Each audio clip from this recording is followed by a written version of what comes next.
Hello, my name is Amy Holt, and this is my informative speech on the Society of Friends. The Society of Friends is unfortunately a very mundane name for such an intricate and interesting type of religion. Um, this religion was formed by George Fox in England in 1664 CE, also known as the Christian era, because he didn't like the way that churches were being run at the time. He wanted to make a church that was more suitable to his needs and what he wanted and what he saw fit for a church at that time. The difference would be, they didn't tithe, they worshipped a little differently, and it wasn't very well accepted back then. Instead of holding a service led by a priest or a minister, they held a service in silence, just in the presence of God and the other members of the church. Not much was said in most cases, and that's really what they're known for. Is the big difference in Quakerism and other forms of Christianity or religion. The Society of Friends was also known as the Religious Society of Friends, or even Quakers, and really simply put, just friends. It's not a very common practice at all. There are approximately 400,000 members of this church around the world, and 100,000 of them are actually in the United States. Most of those 100,000 reside in Philadelphia, and which is, I think, a fairly interesting fact about this religion.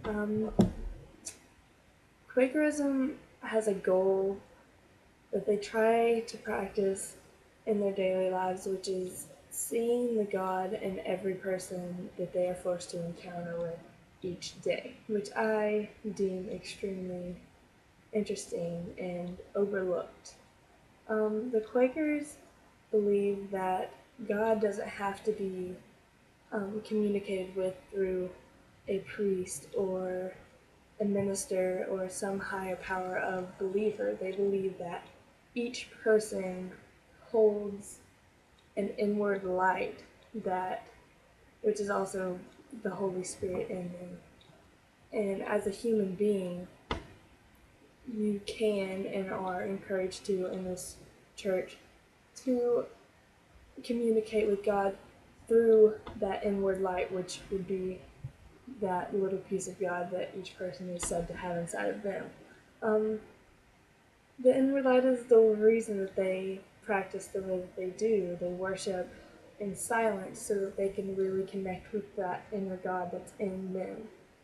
It's not based on what the priest or what the ministers have to say. It's based on how you feel and how God moves in you, which I am in love with the concept. In worship, the Quakers try to stay in a simple place of worship because they feel that art and structures that are man-made are more of a distraction, um, and most of the time there's just a small piece of nature that is placed in the center of the room to really invite God in, invite His presence to come and move through each individual that is um, worshiping at that time. Quakers believe that the divine spirit will come only in the sense of silence. You know, most of the worship times are completely just an hour of complete silence. Although it is said that there are some times that God moves through people and leads these people to speak out and share the word of Him through themselves, which is, I guess, another form of how you can, you know, lead with a priest. Although there are times that there's obviously, as I said before, no um, word spoken at all during the ceremony.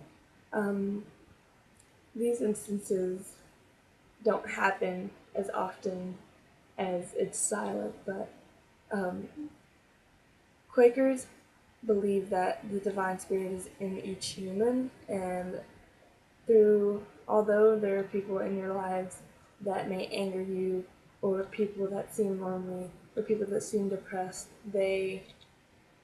it's their job as followers of the Quaker belief that you are supposed to find the God and the happiness and the good in each person that you come by every single day. So they could even be people that are very dear to you or people that you've never met, strangers.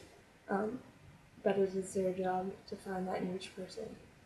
Although the Quakers have a very different form of worship, they also have forms of worship that are more like um, the traditional Christian worship services. Um, the Quakers believe in the existence of God, a divine power. So it's very similar to the tradition of um, traditional Christian churches, and they also read the Holy Bible as their sacred text. So it is actually the only difference would be the worship. And in conclusion, Quakerism is pretty much just a form of Christianity that focuses on the good in each person individually and tries to focus on more individual and your relationship with God as a single human being rather than what you are to everyone else. And that's what I deem the most important and the most unique about this form of religion. Thank you.